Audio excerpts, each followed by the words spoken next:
No niin, morjes. Nyt elellään perjantaita, kello on noin 5:30 ja mä tulin tänne Partsille, toivottavasti noitten autojen ja muiden juttu ei vaikuta liikaa tähän ääniraitaan. Mulla ei ollut aikaa tehdä mitään soundcheckia ennen. Mulla tuli vaan fiilis, että nyt lähtee ja mä aloin kuvaamaan. Mut joo. Tässä on ollut taas vähän huonoa tuuria matkassa.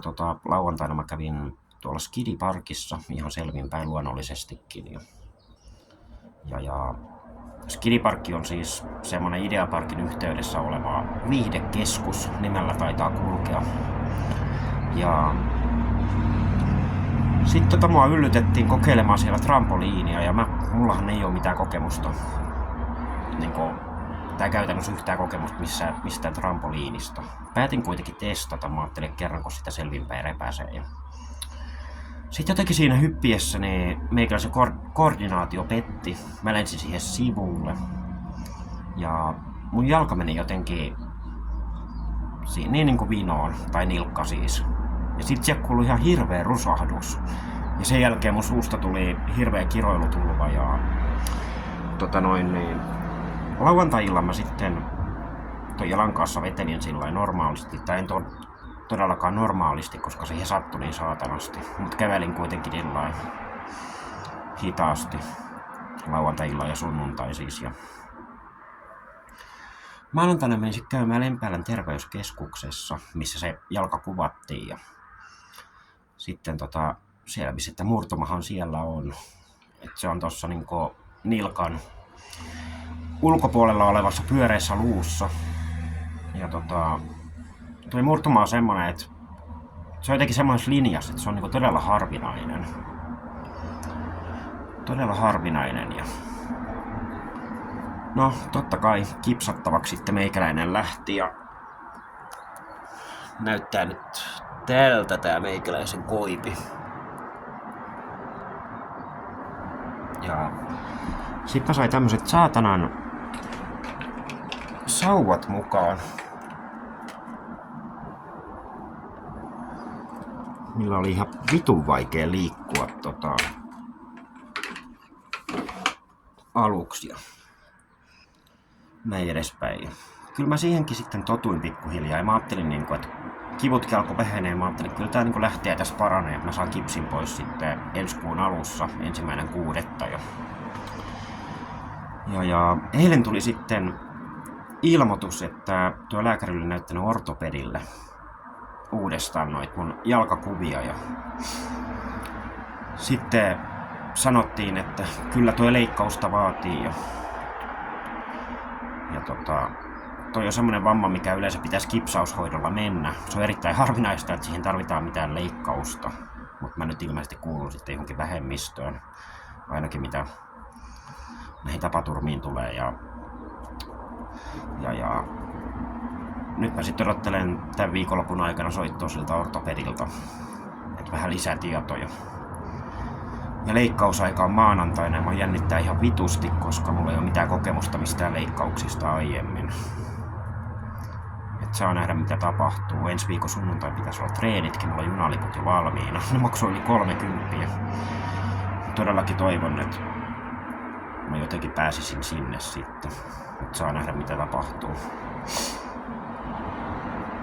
Et joo, semmoista pientä tällä kertaa. Mut ei kai siinä sitten. Päivittelen kuulumisia sitten sen jälkeen, kun mä oon käynyt tuolla kirurgin veitsen alla. Ja sillä lailla, mutta varmaan mitään ulkoilustriimejä ei tule kyllä hetken olemaan. Toi toipuminen saattaa viedä aikaa hetken jos toisenkin. Täällä paistaa aurinko ihan vitus mua häikkiä, mutta ei anneta senkään häiritä. Positiivisin mielin eteenpäin. Nyt kuitenkin tehdään tämmönen pieni juomatesti. Vaikka noiden vitun keppien ja tämän koivan kanssa ei todellakaan kannattaisi ottaa mitään. Mutta ehkä nyt vähän kuitenkin voi ottaa, ei se niin vakavaa ole. Eikä mulla ole mitään semmoista lääkitystä, mikä ei sopisi alkoholin kanssa. Niin löytyi tämmöstä juomaa kuin Narvan Koitto Pale Ale. Ja Tässä on 5,3 prosenttia tai volttia siis. Valmistusaineet, vesi, ohramallas, humala, hiiva. Oluessa on käytetty narvalaista ohramallasta. Säilytä viileässä. No tää on nyt ollut paljon, silloin tää suht viileä, kun tää oli kuitenkin auringolta piilossa. Ja, valmistaja Narvan kyläpanimo, Karholantie 1, 37370, Vesilahti, narvankyläpanimo.fi. Ja sitten se on tämmönen hauska teksti, että aamuauringon ensimmäiset säteet kajastavat ohrapellon yli saaden Tähkämeren hehkumaan kultaisena. Jarmo seisoo peltonsa reunalla ja maistelee pohdiskellen satoaan. Aamunkoitto lämmittää lempeästi miehen kasvoja, niiden kääntyessä tyytyväiseen hymyyn. On puinnin aika. Kuulostaa hyvältä viikotemiehen jutuilta. Toivottavasti ei ole mikään ennen. Koska mun torjutusleikkauksesta menee joku pieleen ja mä vittu varmaan herää ilman jalkaa tai sit ne amputoi mun pään tai jotain vastaavaa. Ei sillä, että siinä paljon menetettävää olisi, mutta kuitenkin. Tässä on tämmönen jännä korkki. Avataan tää nyt sitten ja otetaan testi. Näitä siis löytyy eurolla paikallisesta City Marketista. Ja ihan täysin uusi tuote meikäläiselle. Katsotaan nyt. Pakko laittaa tää hetkeksi tänne. Mä en saa näköjään tätäkään yhdellä kädellä auki.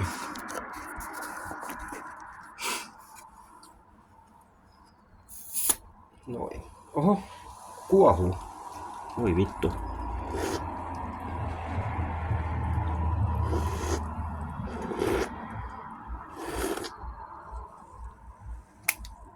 Kuohuu tosiaan jo. Tää on ainakin tämmöstä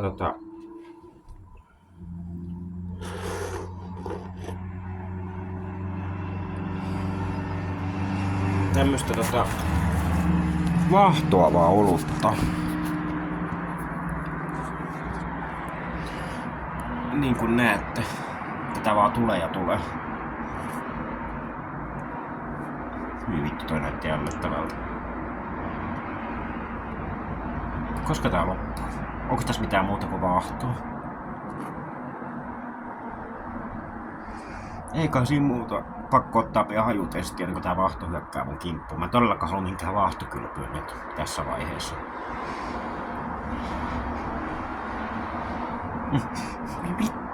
Vaahto tunkee nenään.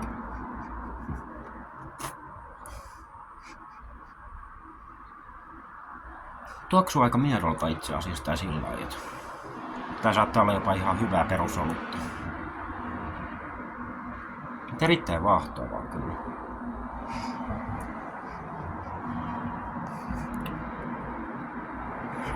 Joo, mennään suoraan makutestiin.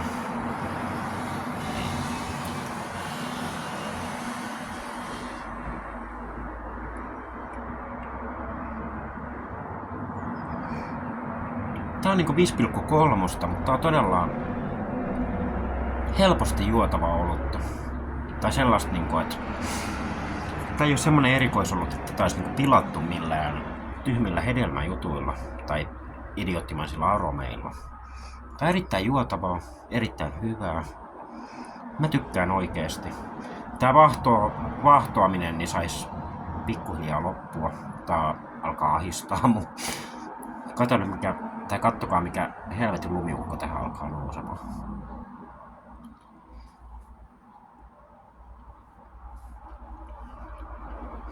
Maku on niinku... Se ei oo vahva. Mutta tää on niinku tämmönen sopiva, vois sanoa, että tämmönen... Mulla on ehkä just otollinen ympäristö tähän. Tätä voi ottaa lämpimällä kelillä parvekkeella. Tää on semmonen parveke kautta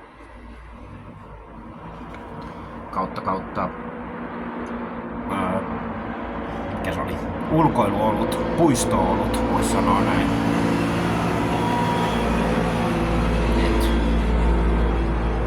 Tää menee helposti alas ja mä luulen, että jos tätä niinku pari pulloa suht nopeasti vetää. Niin just sen takia, kun tää menee helposti alas, niin tätä on helppo vetää nopeasti. Että saa varmaan aika nopeasti semmoisen kivan fiiliksenkin päälle.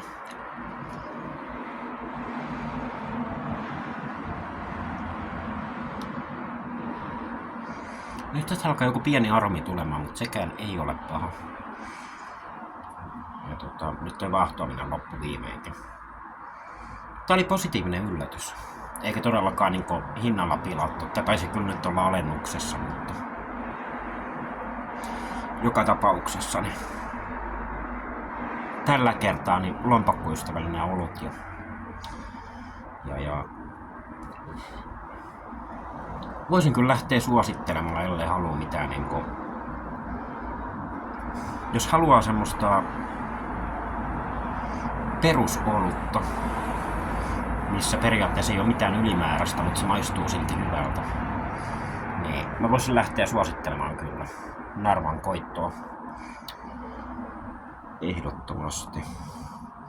Mä annan tällä arvosanaksi oikeesti 4/5. Tää on just meikäläisen suun mukaista. Ja tää sopii jotenkin tähän hetkeen just niin täydellisesti. Todellakin toivon, että tää menee päähän eikä jalkoihin, koska tällä hetkellä se ei olisi hyvä homma. Ei olisi hyvä homma ollenkaan, mutta se jää nähtäväksi. Sitten kun meikäläiset on jalka leikattu, niin sitten on pakko rauhoittua näidenkin kanssa. Että tarvii pitää sitten pieni oluttauko ja ei sitä pyhtää pahaa. Mut jos nyt tänään vielä. Tänään vielä huikkamurheeseen. En mä tiedä, onko tässä mitään murheitakaan se enempää, koska tulee vähän stressaa toi, mut oikeesti asiat vois olla paljon huonomminkin. Toivon todellakin, että nämä kaikki jutut tulee kuntoon, tai siis toimii jalka ensisijaisesti. Mä pääsisin mahdollisimman nopeasti takaisin normielämään, koska mua jotenkin ärsyttää se, kun mä oon niin niinku ei toivoton. Tää on aika toivoton tapauskin, mutta vittu kun mä ikin muistin, että sanoisin koko kuvaus päällä. No siis semmonen reppana,